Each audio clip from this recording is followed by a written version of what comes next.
Hey guys, welcome back. Some breaking news on the world record H2. Well, the gentleman that built the bike actually reached out to me to clear the air about some details, and I'm going to share those with you right now.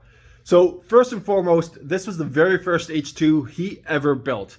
So, I mean, you got to give the guy credit for his first H2 to blow the world record sale price out of the water. If I had both hands available right now, I'd be giving you a round of applause. As mentioned in the video, he did an outstanding job building it. The build quality does look exceptional. Obviously, there were inaccuracies with the build, some of which I touched on. But this was his first bike. You got to give the guy credit.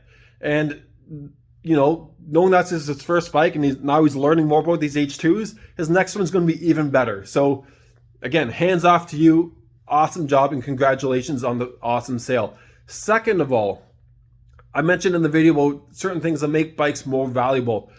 Well, this bike actually had that. Turns out the motor was built by legendary tuner Mike Velasco. Now, if you don't know who Mike Velasco is, he worked with Pops Yoshimura on the old Kawasaki projects, which is a huge part of Z1 history. He then moved on to work with Team Honda and as a chief mechanic for guys like Fred Merkel, Freddie Spencer, Bubba Schobert, and then, again, a lifelong career of tuning, building race bikes. So the guy is an absolute legend. Unfortunately, he passed away earlier this month, so he wasn't able to see his H2 motor smash the world record. But this bike did have some special provenance, which might have played into why the price went up as high as it did. So again, I apologize to any offense that was taken. That was not the intent of the video. If you watched to the end of my video, you guys will all know that the intent was actually to educate yourselves, whether you're buying or building an H2.